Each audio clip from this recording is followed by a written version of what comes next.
सुप्रभात विद्यार्थियों। मैं अमित कुमार सिंगल, टीजीटी हिंदी, केंद्रीय विद्यालय दिरांग। प्रिय विद्यार्थियों, आज हम निबंध लेखन के बारे में पढ़ेंगे। निबंध होता क्या है, कैसे उसकी विषय वस्तु होती है, कैसे हम उसकी प्रस्तावना को लिखते हैं, मुख्य अंश क्या होता है और निबंध है क्या।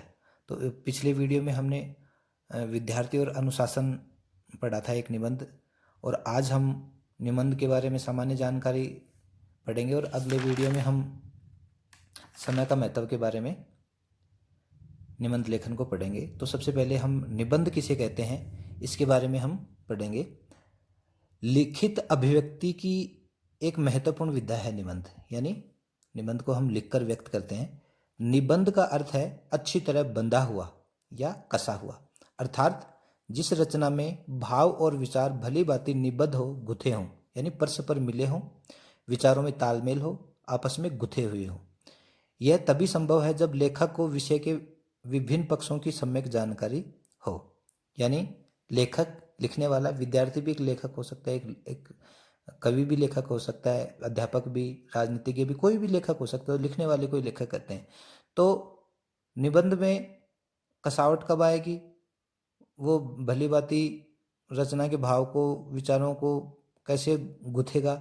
जब उसको विभिन्न पक्षों की सम्यक यानी सारी जानकारी होगी, उसमें सरल, सुबोध एवं प्रांजल भाषा की क्षमता हो तथा वह अपने भावों, विचारों को क्रमबद्ध और सुसंबद्ध रूप से अपनी निजी शैली में लिपिबद्ध कर सकता हो। परंतु सबसे अधिक महत्वपूर्ण बात है, निबंध में लेखक का व्यक्तित्व अभिव्यंजित हो सके, यानी उसके मौलिक विचार होने चाहिए। कैसे हो? अपने भावों, विचारों को क्रमबद्ध और सुसंबद्ध रूप से अपनी निजी शैली में लिपिबद्ध हो सकता है, यानी सुसंबद्ध और क्रमबद्ध शैली में होना चाहिए। ये नहीं कि विचारों में तालमेल न हो, तारतम्यता न हो। इसके लिए आवश्यक है कि छात्रों का ज़्यादा से ज़्यादा अभ्यास करना, यानी ये निबंध लेखन है, इसका कोई गणितीय फार्मूला नहीं है। इसके लिए सबसे ज़्यादा है ये शैली है एक तरह की, और एक तरह का एक अभ्यास है। निबंध शैली अभ्यास से विकसित होती है। तो बार बार विभिन्न विद्यार्थियों को अपने मौलिक विचारों को, किसी भी विषय पे अपने विचारों को लिखकर प्रकट करना चाहिए, ताकि वो निबंध का रूप ले सकें। और ऐसे ही अभ्यास करते करते ही हमें निबंध लिखने की अच्छी प्रैक्टिस हो जाएगी। इस स्तर तक आते आते छात्रों को वाक्य रचना, अनुच्छेद लेखन तथा अन्य प्रकार के निर्देशित लेखन का कुछ न कुछ अभ्यास हो चुका होता है, जो अच्छे निबंध लेखन का आधार बनता है। निबंध लेखन विद्यार्थियों की रचनात्मक शक्ति को विकसित करने का एक सशक्त माध्यम है। रचनात्मक शक्ति यानी मौलिक शक्ति का विकास होता है, उसे विद्यार्थी है वो अपने मौलिक विचार लिखते हैं। इसलिए विद्यालय में इस स्तर पर वैचारिक, भावात्मक, वर्णनात्मक आदि सभी स्तर के निबंधों का लेखन करवाया जाता है। कैसे? भावात्मक निबंध भी हो सकते हैं, वैचारिक भी हो सकते हैं, वर्णनात्मक भी हो सकते हैं। ऐसे निबंधों को का लेखन करवाया जाता है। निबंधों के प्रकार तथा लेखक के व्यक्तित्व के अनुसार निबंध की संरचना परिवर्तित होती रहती है। निबंधों के प्रकार वैचारिक भी हो सकता है, भावात्मक भी हो सकता है, वर्णनात्मक भी हो सकता है। तो ये क्या हो सकता है? ये इनकी संरचना परिवर्तित हो सकती है लेखक के व्यक्तित्व के अनुसार, क्योंकि हर व्यक्ति के, हर छात्र के अलग अलग विचार होते हैं। कोई भी, किसी भी व्यक्ति के विचारों में समानता नहीं होती। हर व्यक्ति अपने अपने दिमाग के हिसाब से, अपने मन के हिसाब से सोचता है। तो निबंध में क्या क्या होना चाहिए? एक तो निबंध क्या है? लिखित अभिव्यक्ति की एक महत्वपूर्ण विधा है, यानी लिखित रूप में होता है। निबंध का अर्थ है अच्छी तरह से बंधा हुआ। बंधा हुआ किसमें? रस्सी से नहीं, विचारों से। अच्छी तरह से बंधा हुआ या कसा हुआ, अर्थात जिस रचना में भाव और विचार भली भांति निबद्ध हो, गुथे हुए हो। क्या भाव? व्यक्ति के भाव और विचार हो, वो आपस में घुले मिले हो, निबद्ध हो, गुथे हुए हो। यह तभी संभव है जब निबंध लेखक को विषय के विभिन्न पक्षों की सम्यक जानकारी, यानी उसे उस सब्जेक्ट के बारे में, उस विषय के बारे में अच्छा नॉलेज हो, अच्छा ज्ञान हो। उसमें सरल, सुबोध एवं प्रांजल भाषा प्रयोग करने की क्षमता हो, यानी भाषा में कठिन शब्दार्थ नहीं होने चाहिए कि पाठक उसको समझ ही नहीं सके।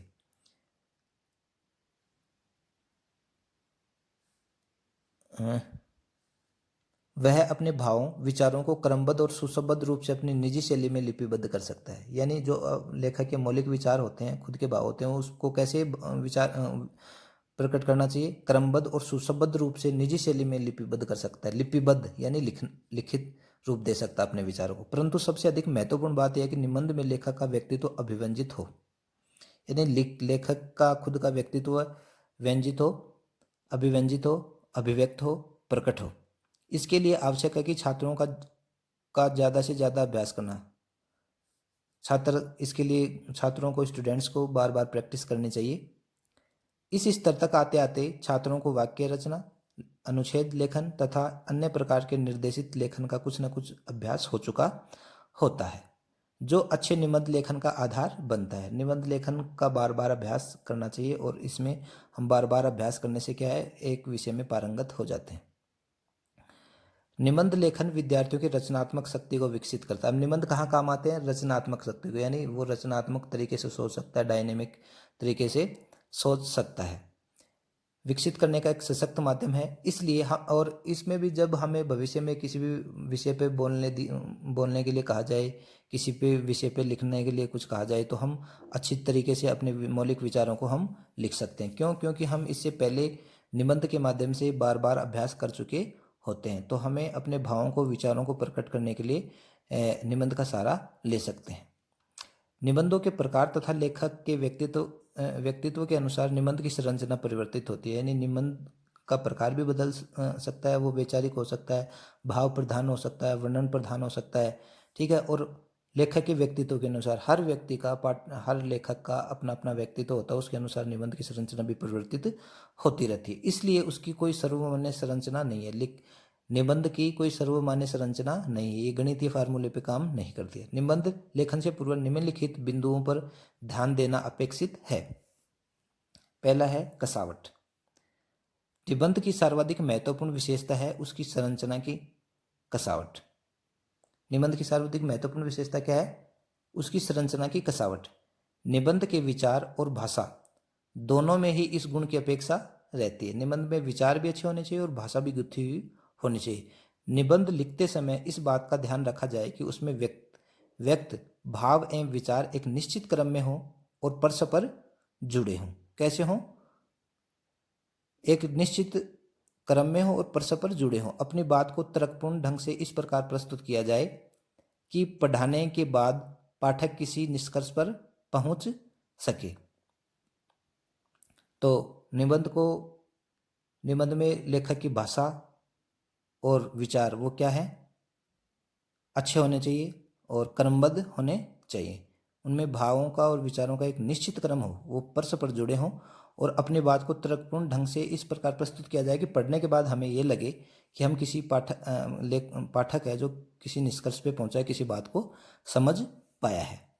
विषयानुकूल एवं प्रभावशाली भाषा, यानी भाषा किसके अनुकूल होनी चाहिए? विषय के अनुकूल होनी चाहिए। निबंध के विषय में कोई सीमा नहीं होती।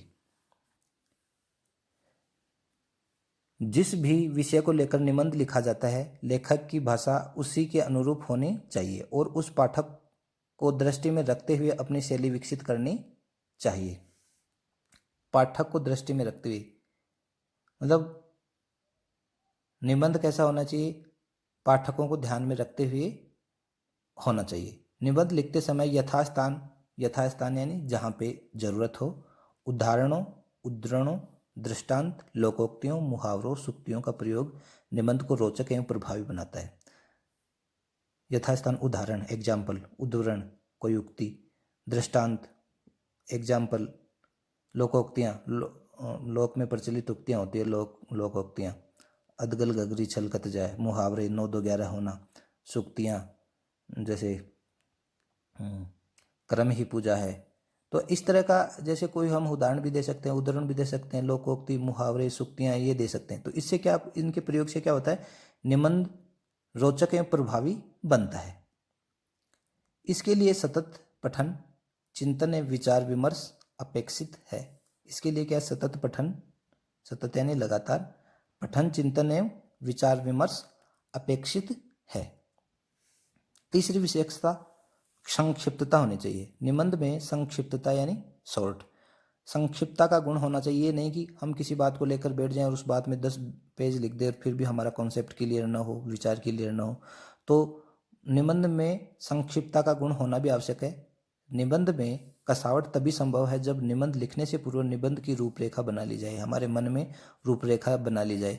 निबंध का क्लेवर ऐसा हो कि पाठक की रुचि एवं जिज्ञासा बनी रहे। हम निबंध लिखें और पाठक जब हमारे निबंध को पढ़े तो उसमें पाठक को रुचि और जिज्ञासा बनी रहे। इसके लिए विभिन्न क्षेत्रों से निबंध की रूपरेखा बना ली जाए। निबंध का क्लेवर ऐसा हो कि पाठक की रुचि एवं जिज्ञासा बनी रहे। निबंध का क्लेवर कैसा हो जिससे पाठक की रुचि एवं जिज्ञासा बनी रहे। इसके लिए विभिन्न क्षेत्रों से निबंध संबंधी जानकारी प्राप्त करना, अध्यापक या सहपाठियों के साथ चर्चा कर विषय सामग्री का संकलन तथा चयन कर लेना चाहिए। निबंध की रूपरेखा को 3 अंगों में विभाजित किया जाता है: प्रस्तावना, मुख्य अंश और उपसार। प्रस्तावना में सामान्य जानकारी दी जाती है। मुख्य अंश में जैसे पर्यावरण प्रदूषण के बारे में दिया तो पर्यावरण के बारे में लिखना चाहिए। फिर पर्यावरण प्रदूषण के कारण, पर्यावरण प्रदूषण से हानि और पर्यावरण प्रदूषण को रोकने के उपाय। ऐसे ही जैसे जनसंख्या पे दे दिया तो जनसंख्या वृद्धि की समस्या हम दिखाएंगे, फिर जनसंख्या वृद्धि के कारण दिखाएंगे, जनसंख्या वृद्धि से होने वाली हानियां दिखाएंगे और जनसंख्या वृद्धि को रोकने के उपाय हम सुझाएंगे। ऐसे ही आतंकवाद पे जैसे कोई आ गया तो आतंकवाद क्या है, इसके कारण क्या है, इससे होने वाली हानियां क्या है और आतंकवाद को हम कैसे रोक सकते हैं। ऐसे ही मिलावटखोरी की समस्या क्या है, फिर मिलावटखोरी लोग क्यों करते हैं, उससे क्या हानियां होती हैं और उससे हम कैसे रोक सकते हैं। ऐसे ही हम कन्या भ्रूण हत्या पे, कन्या भ्रूण हत्या क्या है, क्या समस्या है, इससे क्या हानियां हैं और इससे कैसे रोका जा सकता है, तो ये मुख्य अंश में आ जाएंगे। पहले प्रस्तावना, और उपसार का मतलब है अंत, क्लाइमेक्स। प्रस्तावना कैसी होनी चाहिए निबंध की? प्रस्तावना निबंध की आधारशिला है। कैसी है? आधारशिला है। इसके लिए उसका संक्षिप्त एवं प्रभावी होना अत्यावश्यक है। निबंध की आधारशिला कैसी होनी चाहिए? संक्षिप्त और प्रभावी होनी चाहिए, इफेक्टिव होनी चाहिए, शॉर्ट होनी चाहिए और इफेक्टिव होनी चाहिए। इसमें निबंध के विषय के प्रमुख बिंदुओं को संक्षिप्त रूप में प्रस्तुत करना चाहिए। ये नहीं कि बहुत बड़े बड़े दे देने चाहिए। प्रस्तावना ऐसी हो कि उसे पढ़कर पाठक के मन में आगे पढ़ने का कुतूहल उत्पन्न हो जाए। हम किसी भी निबंध के बारे में लिखें, जैसे आतंकवाद के बारे में लिखें, जनसंख्या वृद्धि के बारे में लिखें, पर्यावरण प्रदूषण के बारे में लिखें, विद्यार्थी और अनुशासन के बारे में लिखें, भारत भ्रमण के बारे में लिखें, देशाटन के बारे में लिखें, किसी भी विषय के बारे में हम निबंध लिखें तो उसकी प्रस्तावना ऐसी हो कि उसे पढ़कर पाठक के मन में आगे पढ़ने का कुतूहल यानी जिज्ञासा, क्यूरियोसिटी उत्पन्न हो। निबंध का प्रथम अनुच्छेद ही उसकी प्रस्तावना होती है। प्रस्तावना क्या होती है? जब हम शुरू में लिखते हैं निबंध को तो वही उसकी प्रस्तावना होती है। अब है मुख्य अंश। मुख्य अंश यानी विषय वस्तु। प्रस्तावना के बाद निबंध का मुख्य अंश आता है। इसमें विषय वस्तु को अलग अलग अनुच्छेदों में बांटकर अपनी बात कहनी चाहिए। सामान्यतः निबंध के मुख्य अंश में प्रश्न शब्द निबंध के बारे में 3-4 वाक्यों में रूपरेखा दी जाएगी, आपको उसका विस्तार करना है। यानी जब हमारी एग्जाम होती है तो एग्जाम में बिंदु दिए जाते हैं कि इन इन बिंदुओं के तहत आपको निबंध लिखना है, तो हम उन बिंदुओं की सहायता से आगे बढ़ सकते हैं। ऐसे नहीं कि हम बिंदु लिखे ही नहीं और हमने लिखना स्टार्ट किया, पूरा पेज भर दिया, फिर दूसरा पेज भर दिया, तो ऐसे हमें नहीं करना है। हमें पेपर में, एग्जाम में जो टॉपिक दिए जाते हैं, जो बिंदु दिए जाते हैं, उनके तहत हमें निबंध का वर्णन करना है। तो मुख्य अंश में क्या हो गया? मुख्य अंश में प्रस्तावना के बाद ये मुख्य अंश आता है, तो मुख्य अंश में उसके कारण, उससे हानियां और उसके रोकने के उपाय ये भी हो सकते हैं। और जैसे समय का सदुपयोग है तो समय का सदुपयोग, समय का महत्व क्या है, फिर समय का सदुपयोग हम कैसे कर सकते हैं, ऐसे हो गया। फिर व्यायाम या कंप्यूटर का युग है तो कंप्यूटर के बारे में लिख सकते हैं कि कंप्यूटर की क्या भूमिका है, कंप्यूटर से होने वाले लाभ, कंप्यूटर से होने वाली हानियाँ, या जो भी विचार हैं, तो ये किसके अंतर्गत आ जाएंगे? मुख्य अंश के अंतर्गत आ जाएंगे। तो इसमें निबंध लेखन में हमने 2-3 चीज़ें देखी। निबंध लेखन क्या है? एक तो लिखित और अभिव्यक्ति का महत्वपूर्ण, लिखित अभिव्यक्ति की एक महत्वपूर्ण विधा है, यानी लिखित रूप में होती है। और निबंध का अर्थ है अच्छी तरह से बंधा हुआ या कसा हुआ, यानी लेखक के विचार हैं वो अच्छी तरीके से भली भांति निबंध हो, गुथे हुए हो और क्रमबद्ध हो, सरल भाषा में हो, सुबोध हो, प्रांजल भाषा का प्रयोग किया हुआ होना चाहिए। निबंध कई प्रकार के हो सकते हैं, वैचारिक हो सकते हैं, भावात्मक हो सकते हैं, वर्णनात्मक हो सकते हैं।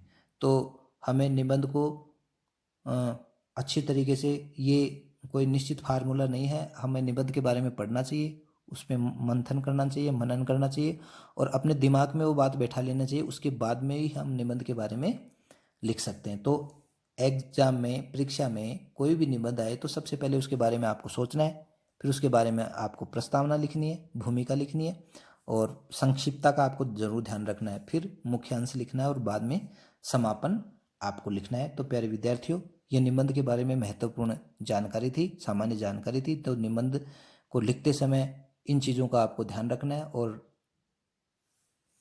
निबंध के बारे में आपको बता ही दिया है। अगले वीडियो में हम समय का सदुपयोग के बारे में पढ़ेंगे। तो आज के लिए इतना ही और आप समय का सदुपयोग कीजिए और अध्यापकों द्वारा बताए गए दिशा निर्देशों का पालन कीजिए। धन्यवाद।